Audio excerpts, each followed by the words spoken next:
this wide, wonderful, beautiful world. You're very welcome to the Soft and System Size to Sales.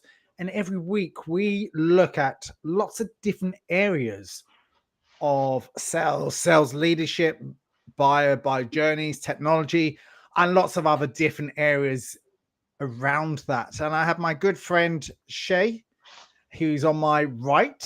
And today is a really interesting topic because we're going to take it out of the topic of ourselves and we're going to have a look at why the buyer's journey is important and all the areas about them rather than us. Please put any questions that you might have along the way. It'd be so important to listen to what you have to say as well.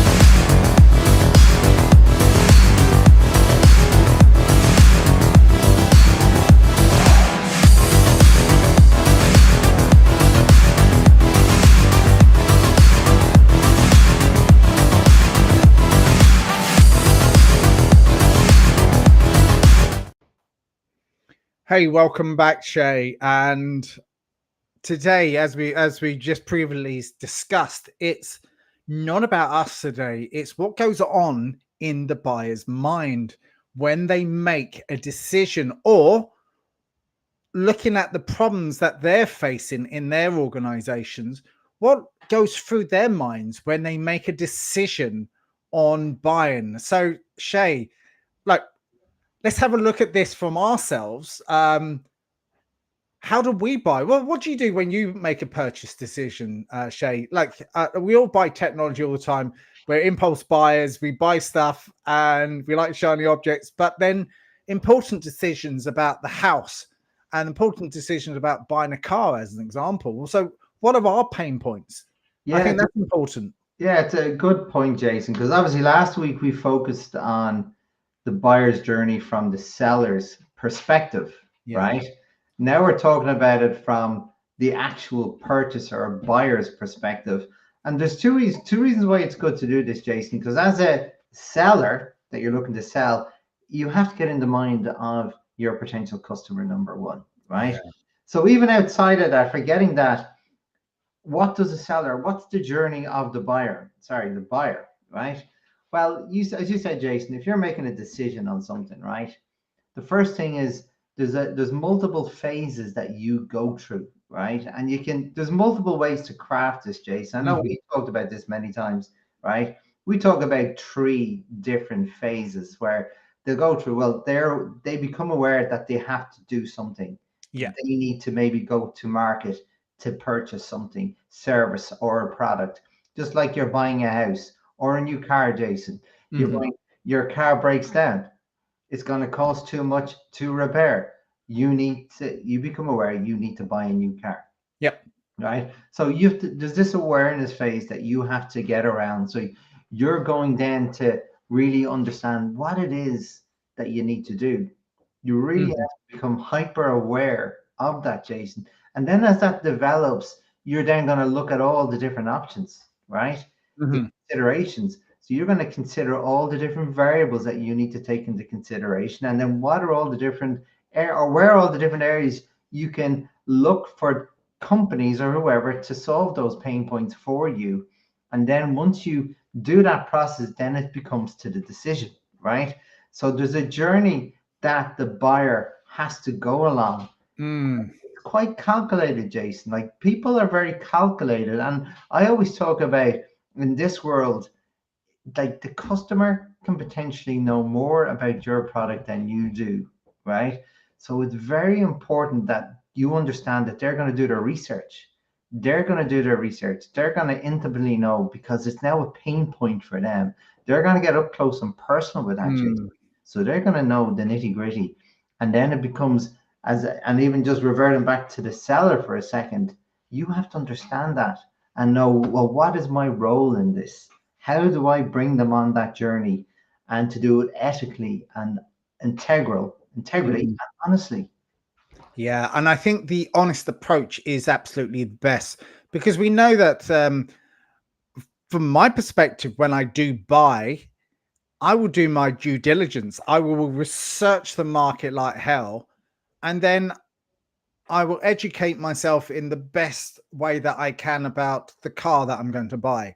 I will look at all the specifications. I'll look at exactly the colors that I want, the engine that I'd like to have, the type of car, whether it's an Audi, BMW, or whatever it might be, the style of car.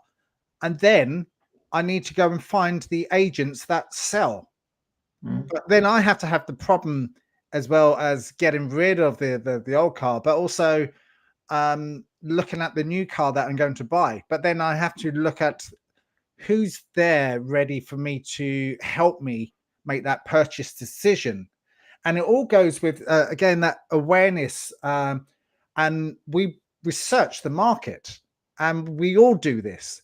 So after we do that, we just need a helping hand from someone that is professional and someone that will listen to us and really empathizes where we want to go.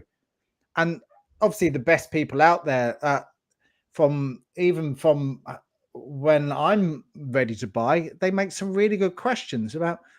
They ask me a lot of questions, and they just dissect me apart, like the doctor. But they really dig deeper, and then they can educate. But before they do that, they need to ask a lot of questions before they can actually summarize and go, well, that's what I would suggest based on your preferences, but let me give me a little bit more. Let me help you test drive it.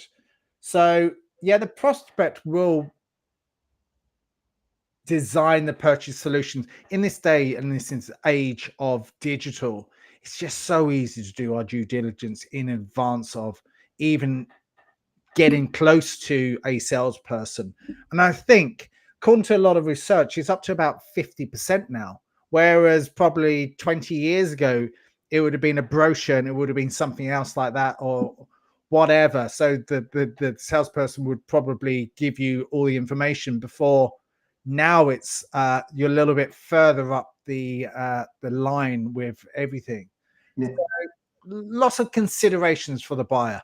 yeah, absolutely, Jason. And even just the example that we're talking about cars, like even I remember as a kid, like when my dad was buying the cars, you said at the brochure there, like Mm, I loved getting brochures. I loved going through the brochures. That was the thing, and they were so amazing back then. I don't even know if they do brochures anymore, Jason, because it's not what's important anymore. yeah, It's all about the experience, right? Brochure is just a pamphlet, yeah. right? But it was a great sales artifact back in the day. Hmm. But now you'll see, like obviously technology, digital, like adverts and TV, they all sell experiences, Jason. So the reason why I bring the word experience in is because even when you go through, as you said, you become aware, hyper aware, you need to do something, right? Then you're going to do all your considerations, your due diligence. You're going to go to all the different providers, right? And you're going to start in your mind, start calculating which ones you're going to narrow it down. And maybe you're going to talk to three of them, Jason, Yeah, right? yeah. But then the three of them you have lined up, that's your first choice. And then what I'm going to base a buying decision on, Jason, it's not just about the price. Now, price obviously is part of the equation, right? But I want to get a sense from that person who is the best business and representative I'm dealing with. They're going to serve me after in case I need help, Mm, right? So again, it's not just you're going from looking at all the different companies that can help you and what you like and dislike about them all. You can create your little framework. If I'm really getting engineering about this, I create decision matrices, yeah. Jason, right? And then from there, and I weight them. I could have five or six criteria, and I can weight them. See, well, that was more important than that one, and weight them. So when I put my figures in, I get a. I bought a house doing this, Jason, before. Mm, I'm sure you have. Yeah. Yeah, it's called the Kepner-Trigo Decision Matrix. I bought a house on this, but it's a fantastic way for building your view of how to make decisions. And I'll come on to another way to use it in a second. But when I'm making that decision, Jason, it's not just a decision on the there and then, a decision on how they can serve me after the after sales experience. So even though Mm. we talk about the after sales experience from the seller's perspective and how you treat your customers, the buyers are going to be looking at that lens. How can they serve me after? Right. Yeah. And that to me is really, really important. So along that buyer's journey, like we looked at the three places: the awareness, consideration, and how the prospects are educating themselves. And I think it's a really good idea. You mentioned another way, but uh, as a business owner, we can probably mind map this out, or use another framework, or brainstorm ideas about having a visual representation of the buyer's journey from what we've known and what we learn, and based on our own decision making, because there are decision making formulas, as you rightly said, and I know how critically minded you are when it comes to all of this. So it's I think as companies, or when you're making your sales strategy, it's really good to understand all of the different areas along the journey that you can map out, and really understanding maybe what questions that you could maybe ask along that journey to make it easier for the sellers to understand where they actually are along that journey. Hmm. So you can actually really clarify to yourself and go, well, are they at the education stage? Are they at the decision making stage? What decisions are they making?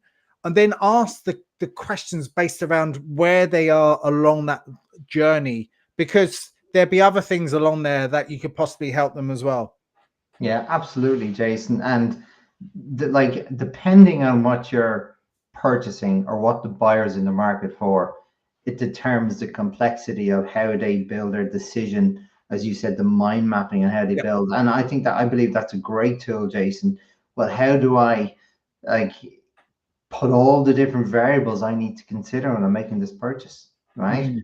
And again, how the products works, efficiencies, etc., and so forth, after sales expertise, support, and everything. And even Jason, like I had to get a new Hoover recently, right? And just give an example of the frustration I had. I had a pretty good Hoover, right? From a pretty good brand name. I'm not going to mention the brand. And Dyson. no, wasn't Dyson. Um, but the when I was hoovering, Jason, Yep. the brush roll was just spitting stuff around. It wasn't Yep. actually sucking it up, and the suction was fine. So I believed there was a problem with the brush roll. And I rang up the company and I said, "Look, this is the Hoover I have. This is the model, Hmm. and I said I'm looking to get the part number from the for the brush roll so I can buy them. I can't find it on your website." They said, "What's the serial number?" And I said, "The serial number has been marked off. It was one of those you put into a port and it Okay. charges itself, right?" But where the label was with the serial number was right at the back, and the label serial number had rubbed off, right? And he said to me he couldn't help me unless he had the serial number. And I said, "Look, you've only got one or two model types of this because I know I've been researching this. This Yeah. has taken a lot of time. Send me all the part numbers for the brush rolls. I'll figure it out myself." "Oh, I can't do that." Right. And I said, "You're joking me." Right. And he wouldn't. And I had no idea. He didn't help me at all. But I'm lucky he didn't, Jason, because then the motor broke. Right. So I would have been a waste of money and a waste of time. Guess what? Was I going to go buy back another Hoover from that company? No. Absolutely not. Right. And then I bought a Dyson. Right. And Jason, I bought a Dyson. It actually wasn't a Dyson. It was this Dyson equivalent to Yeah. Samsung. But the reason why I'm telling you this story, all my variables I put together, what I wanted, and I was laughing at myself that I wanted the one with the biggest suction power, right? And the Samsung had the best suction power, so I bought the Samsung. And you know what I do? I keep it on the lowest setting, Jason, right? Which is hilarious because I bought it because it has the highest suction power, and I'm only using a quarter of it, right?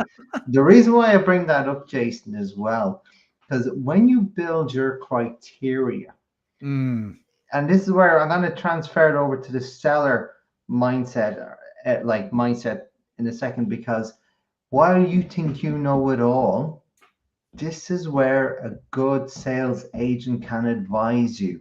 So mm, I didn't need the highest power, even though I thought it was a good thing to have, right?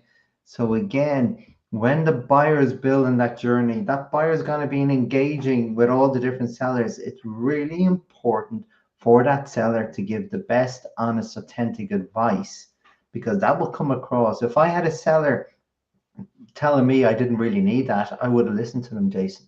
You know, mm. but I'm very happy to Uber. Don't get me wrong, but I may have chosen something different because what I thought was important wasn't actually, because I'm not the expert in Ubers. Yeah. So from what you've just said, it's you've gone through the whole challenging experience of having a product. So that's where your problem was, Mhm. and you try to get it over the line and speak to your supplier that you had. They couldn't satisfy the challenges, so you went elsewhere to look for another product. Mm. And that's all part and parcel of it. It's active listening on the basis of the salesperson, the organization that you're connecting with.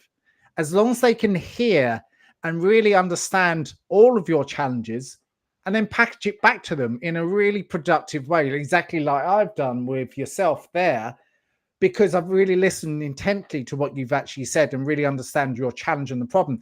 And that's one of the considerations when dealing with new people and new clients and new customers. And that's probably one of their decision making metrics of excellent. They really understood me, and they really understood that you have had a problem with previous uh, products, services that you've actually had, and now you've listened, and then let's look at how we can overcome these challenges that you actually got. So again, you're a little bit along the map that that we've actually designed, Mm. and you can actually pinpoint where the next stage that you can possibly go with the mind map that we've done, or the strategy that we put into place. I think that's a really good way of doing it. So I really like that. Yeah, and going back to the decision matrix as well, Jason, I believe again what I would do, take the mind map. Yeah, Once I figured it out, I'd put in, as I said, an Excel sheet, all the different variables I need to consider, and then weight them in level of priority of importance against each other, because they're not always going to be of the same importance, right? yeah, Very, very important. But where I also use the decision matrix as well is when I'm looking to do business with a potential customer.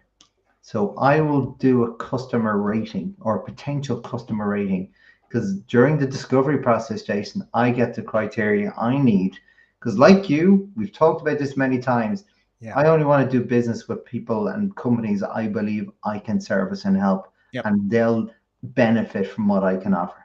I want to Mhm. make sure I create that win-win. So I have a decision matrix. So how I choose customers to make sure I'm giving it the best opportunity of working out correctly. Do I always get it right? No, Jason, because Yeah, you yeah. can't predict it. But what I do, if a new criteria comes in, I add it to my decision matrix that I hadn't considered before. And over time, it's become very robust. And it's so much so now, I don't really need to fill it out because I've worked it so well. It's all up here for me now. But it's on paper there if I ever want to train somebody else to do that, which I do with my own clients. And this is sparked in my mind. You know, you got the strategy of the customer, and they have a strategy to go to market and to speak to someone, but aligning both of them, the decision making journey of the client and your business strategy of how you approach new clients, be interesting to see, and something that I'm thinking of doing right now, actually, because it's just an idea of seeing how they would match and align with your specific approach, but their specific approach based on feedback and based on all the information that you've got, and really understanding their decision making processes, and then align them up. And you can probably go, well, I can pull that out and make up another matrix Excel sheet or another mind map, so we can make it a little bit more congruent with how we can best serve the needs of the client, because Absolutely, it's all about Jason. them. Absolutely. And that's why, again, we're segueing back from the seller's perspective. This is how you develop a really strong discovery process, Jason, right? Because you can have different levels of qualifying questions, right? How long have you been in the marketplace for? What are the key criteria that's important to you when it comes to this product or service, right? Mhm. Then you're learning what's important to them, right? And then once you learn what's important to them, then you can tell them, well, is some of the variables they're discussing, are they truly relevant? Mm. And if they're not, you can say, well, look, I don't believe these are truly relevant, and this is why. I'd love to hear your thoughts on this, right? So that brings you along the journey because you know exactly where they are. Are they just speculating at the moment, or are they close to that buying decision, right? And that's Mhm. really important when you're building your pipelines, as you know. So it's Mhm. very like understanding the stages of that buying journey from the buyer's perspective is super important as a seller. So you can gauge when this will become a sale. Are they truly interested? Are they speculating? And can you truly help them? Yeah, and I think that's really important to know. Are they interested in buying now? And that's the questions that you can ask. Or they're looking at, or they browsing around, and you're one of the three that they're looking at, or whatever it might be. So you really need to dig deep. And again, having those set amount of questions to them is so very important. So the differences between the buyer and the customer journeys is the buyer's journey is how business acquires customers.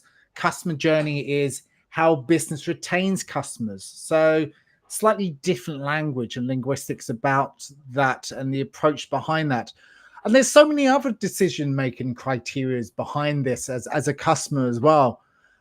Does it fit into my market? Does it fit into my brand? Does it fit into what I want? And have I got that right feeling when I've actually purchased it? We are all humans, by the way. And whether you're purchasing manager or buy manager or wherever you are, or sales manager, sales director, or you're buying a product or service that's going to match your requirements. And it does go with the feelings, but then you have that critical mind, the rational brain that kicks in and go, well, you have to have that internal list of requirements and matching it up so it suits us. Absolutely, Jason. And again, they have to be aligned. It's Yep. as simple as that.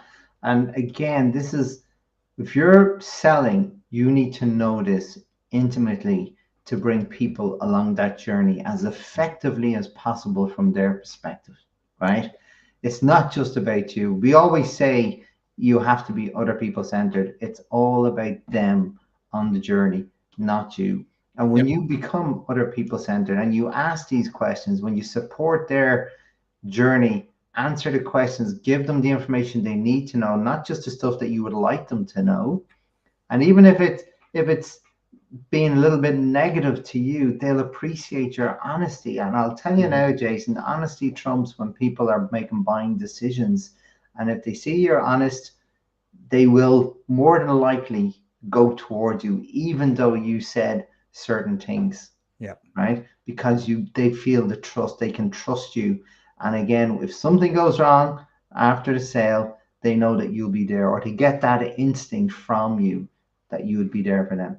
Yeah, yeah. And the proof is in the pudding, obviously testimonials and all of that. So once we get them into a the journey of becoming a customer, because they're not quite there yet, they're still in that decision making. So we have to message them correctly. So whether we use digital platforms or emails or phone calls or something else.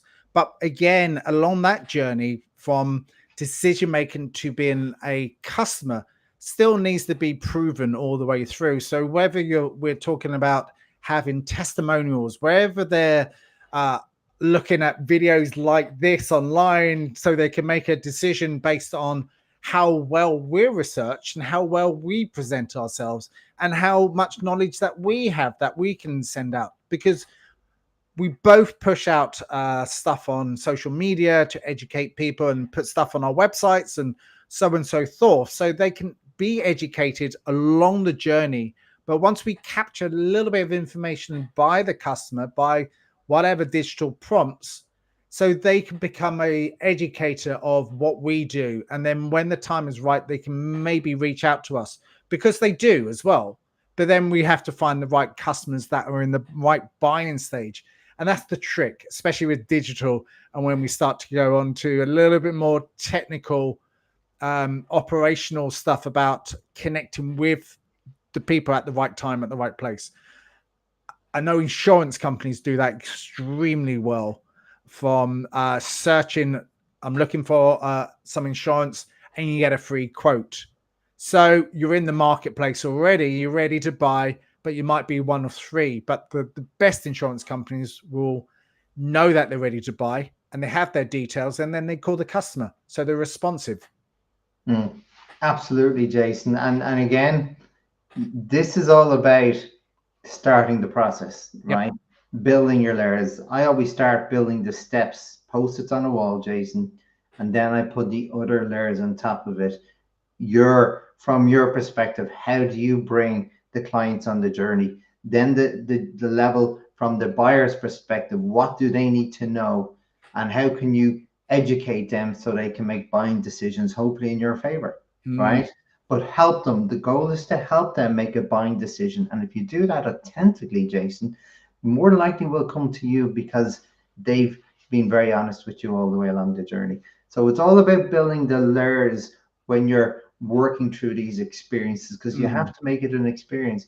You have a short and finite amount of touch points to go from being liked, to continue the conversation, and then to get enough trust to try you, right? So you have to do that really, really well. You have to go from like to trust. That's a big thing I always say is people don't just buy from you because they're there. Competition's everywhere. They want somebody they can trust. It's relationships, Jason. And that is, I mm. cannot stress this enough when it comes to your version of the buying experience and the buyer's version of the buyer's journey as well. Yeah.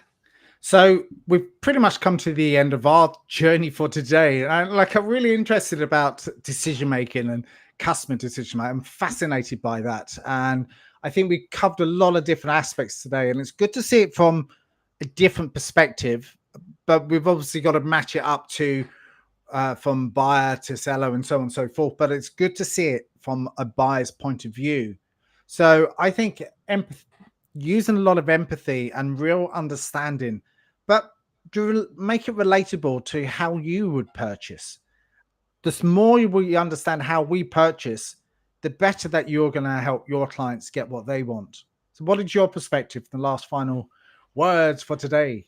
But exactly just that, Jason. You have to help them get what they want that you can provide, Yeah. right? And that's really, really important. You give them the honest, this is how you, and even Jason, if I was telling people, this is how you research the marketplace, these are the things you look for, and you give them that non biased support, more than likely they'll make a buying decision in your favor because they haven't been influencing you and leading you down their path.